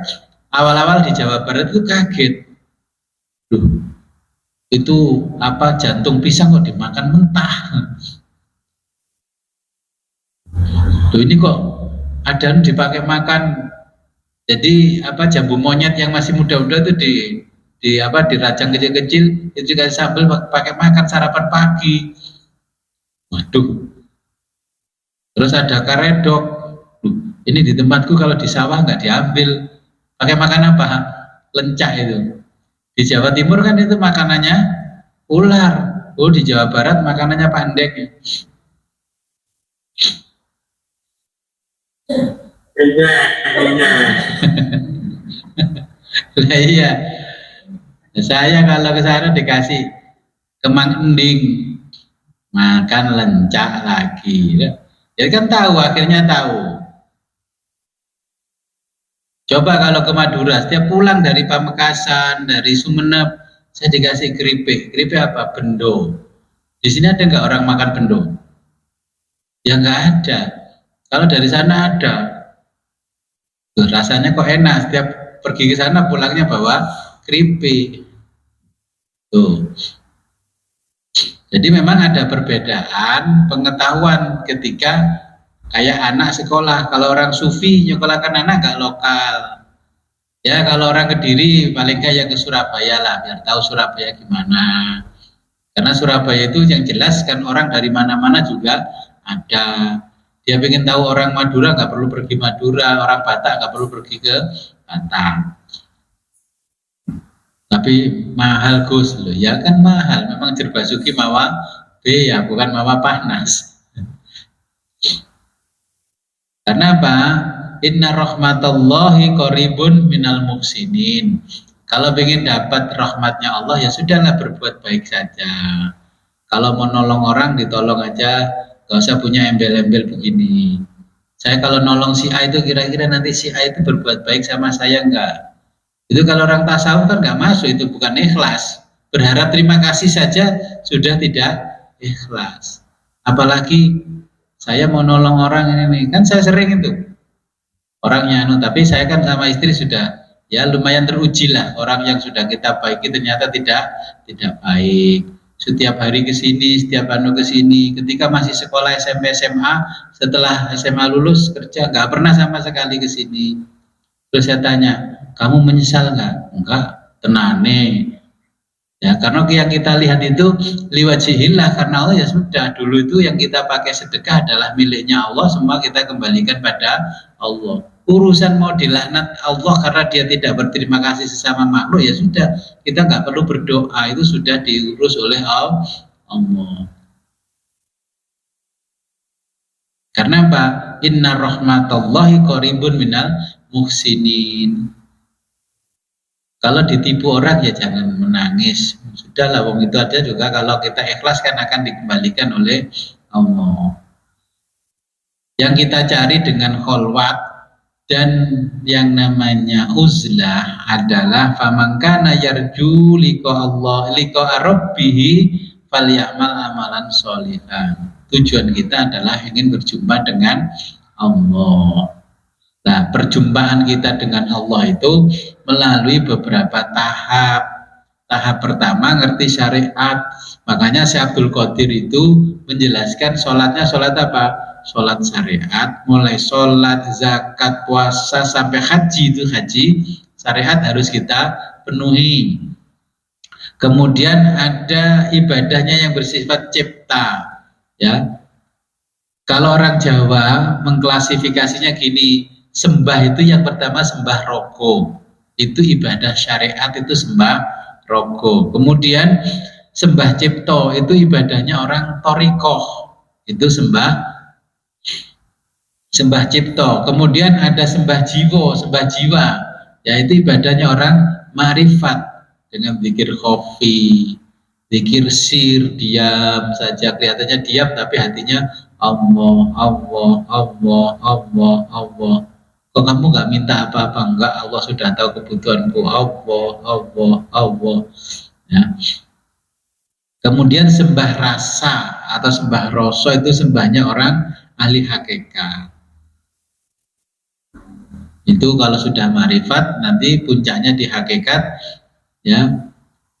Sembah kita kalau kata kitab tasawuf puncaknya ma'rifat adalah di diam. Ya wis diam saja. Makanya Nabi Ummi itu yang diam saja akhirnya dituduh orang malah bodoh, nggak bisa baca tulis, nggak bisa ini. Makanya kayak tadi kan belum diam toh. Kalau sudah paham berarti diam, ya sudah diam saja. Sampaikan sekali terus diam.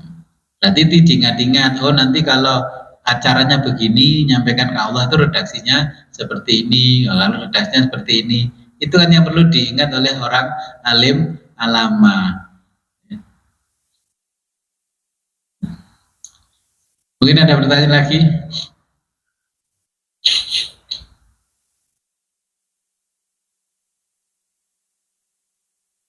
Terus satu lagi gitu. Oke, silakan. Terus apakah sama di rumah itu antara tempat kholwat sama mihrab? Gimana? Tempat mihrab? Atau biasanya bisa digunakan untuk berkholwat pada Allah atau bagaimana? Soalnya kalau mihrab atau musola kecil itu kan biasanya lebih terbuka ya Gus. Gitu saja. Jadi kalau ingin punya tempat kholwat ya jangan mihrab. Mihrab kan cuman penutup luar biasa, hanya sebagai penutup kalau itu untuk tempatnya ibadah. Kalau di Jawa kan ada musola kecil-kecil di rumahnya. Kita kan ada musola kecil. Ya paling tidak kamarnya itu tertutup. Tidak digunakan sembarang orang ketika digunakan kita kholwat. Saya punya kamar sendiri untuk saya kholwat sendiri. Ya, saya masuk kamar jam 11 malam, keluar jam 3. Nanti nunggu subuh, baru setelah subuh tidur. Kalau saya tidur dulu, gak ada pengajian begini, tidur sore, nanti bangun, ya jam 1 kholwat, sambil zikir wirid di dalam kamar, habis itu subuh baru keluar. Jadi yang tempatnya agak privasi untuk kholwat, yang mihrabnya untuk musola kecil-kecil di rumah, ya bukan untuk kholwat, namanya untuk ibadah biasa. Ya manfaatkan kalau punya banyak kamar, dimanfaatkan. Kalau nggak ada di bawah, di atas ada satu sama ya sudah naik ke atas. Takut Gus di sana sendirian gelap ya kan masih takut selain Allah. Nanti diketawain Sabdo Palon Noyono Genggong. Sabdo Palon Noyono Genggong apa? Raja di Raja Juri kayak di situ mah.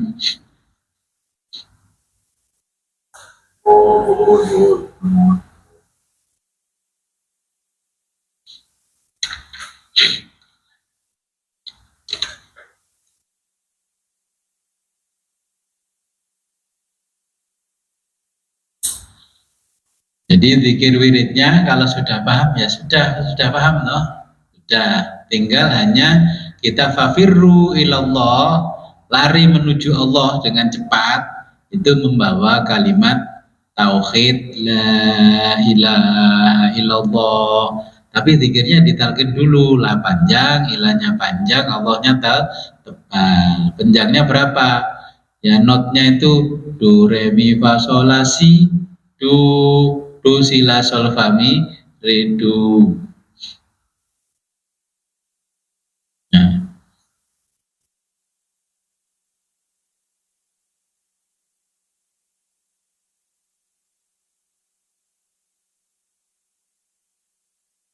Ya, kalau nggak ada pertanyaan sebelum kita akhiri, marilah kita berdoa kepada Allah. Semoga apa yang kita pelajari pada malam hari ini membawa manfaat barokah fid dini wa dunya hatta akhirah. Allahumma sholli ala sayyidina Muhammad, Allahumma sholli wa sallim ala sayyidina Muhammad wa ala ali sayyidina Muhammad wa ala kulli sahabati Rasulillahi ajmain. Hamdan syakirin, hamdan naimin, hamdan yafi'u ni'ama wa yaghfiru mazidah. Ya Rabbana lakal hamdu kama yanbaghi li jalali wajhika wa 'azimi sultanik. Allahumma ja'al awwala majlisina hadza salahan wa awsatahu falahan wa akhir rahmatan wa nikmatan wa takrimatan bi rahmatika ya arhamar rahimin. Allahumma inna nas'aluka fahman nabiyyin wa hifdzal mursalin wa ilhamal malaikal muqarrabin bi rahmatika ya arhamar rahimin. Allahumma salli wa sallim ala sayyidina Muhammadin wa ala ali sayyidina Muhammadin wa ala kulli sahabati rasulullah ajmain. Alhamdulillahirabbil alamin.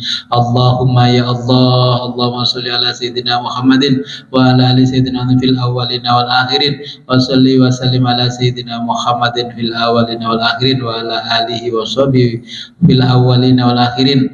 Allahumma salli ala sayyidina Muhammadin wa ala ali sayyidina Muhammadin fil awwalin wal akhirin wa salli ala sayyidina Muhammadin wa ala ali sayyidina Muhammadin fil awwalin wal akhirin wa salli ala sayyidina Muhammadin wa ala ali sayyidina Muhammadin fil malail a'la ila yaumiddin wa salli ala sayyidina Muhammadin wa ala ali sayyidina Muhammadin fil mursalin.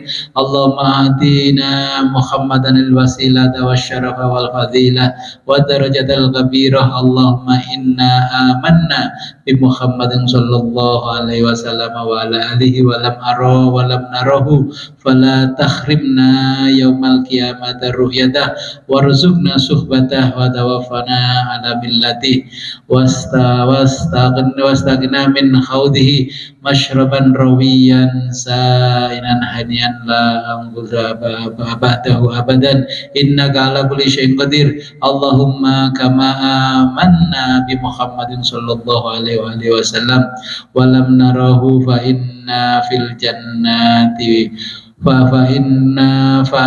fa'arina fil jannati wajhahu. Allahumma balligh ruha Muhammadin anni taqiyatan kasiratan wa salaman. Rabbana atina fid dunya hasanah wa fil akhirati hasanah wa qina adzabannar. Wa subhanaka rabbika rabbil izzati amma yasifun wa salamun alal mursalin alhamdulillahi rabbil alamin. Al-Fatihah. A'udzu billahi minasyaitonir rajim. Akhirul kalam, ihdinas siratal mustaqim, wabillahi taufiq wal hidayah, wa ridha wal inayah. Wassalamualaikum warahmatullahi wabarakatuh.